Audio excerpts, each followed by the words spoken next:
I'm very excited about the amount of comfrey that I just got off that one plant.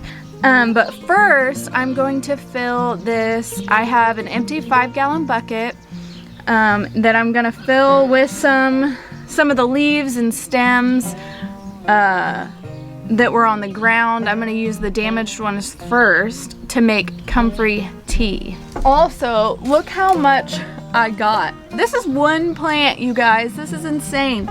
Also, this basket is ginormous. I got it from an antique store for like $3, and this is my favorite basket ever. I really got it so that I could, can you imagine how pretty it would be filled with tomatoes? That's what I pictured, but this thing is massive and it's filled with comfrey. So like I said, I'm gonna use the damaged ones first in the comfrey tea, like the ones that were brown and laying on the ground or tattered.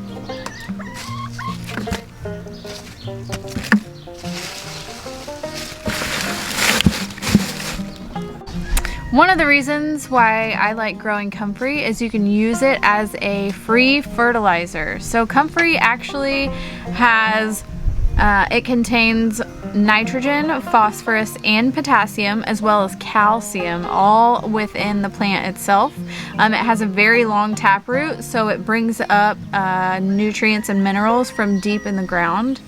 And the reason why calcium is important if you're fertilizing your plants is because calcium actually helps the plant absorb all of that NPK. So one of the main reasons you see blossom end rot in tomatoes and peppers, zucchini, things that get blossom end rot is because your plant doesn't have enough calcium to absorb the nutrients. One way to fix blossom end rot on your plants is to supplement them with more calcium so they can absorb the nutrients they need to produce fruit. To make your own comfrey fertilizer, all you have to do is place it all in a 5-gallon bucket, cover it with water, weigh the leaves down so that they stay under the water, and just let it sit in a protected area for about 3 weeks.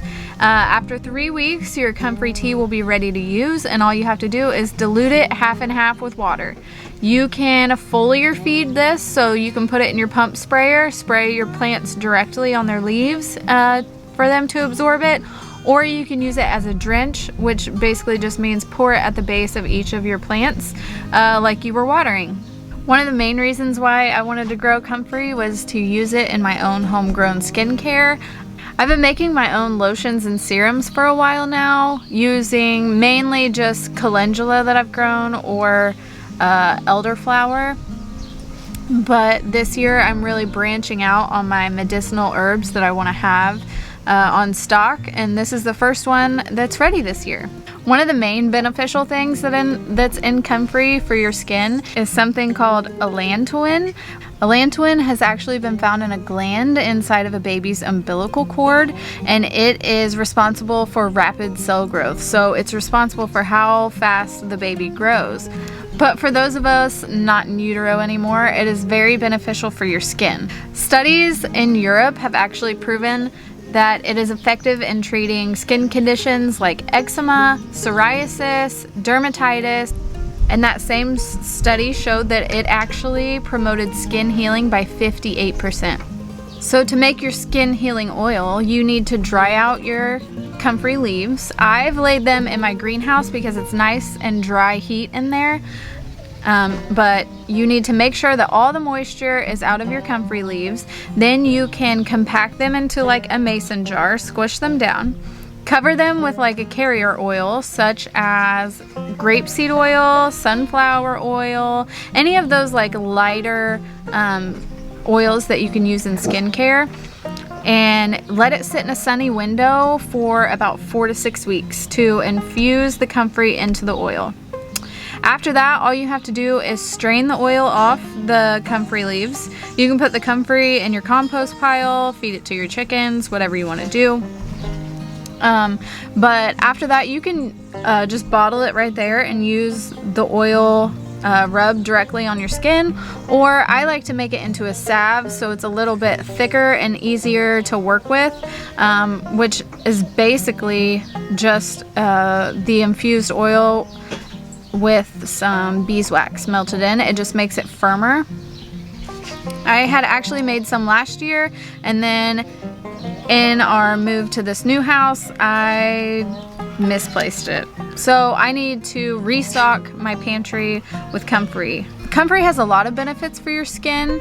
It can reduce inflammation, pain, and swelling from a sprain, a fracture, arthritis. It actually increases the white blood cells in your body, which speeds up the healing process.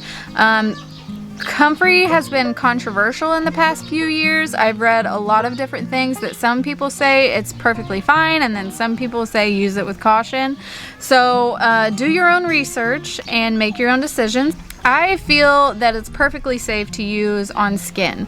We're not taking this internally. That's mostly where they caution you against it, but people have done it for hundreds of years and they're still here today.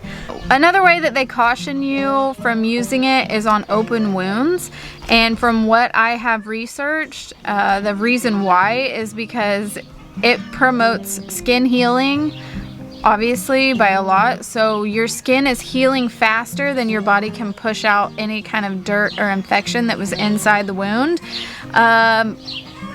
which sounds like a blessing and a curse. So if my wound was very cleaned out and I knew that it was, I would not feel bad about putting it on a wound.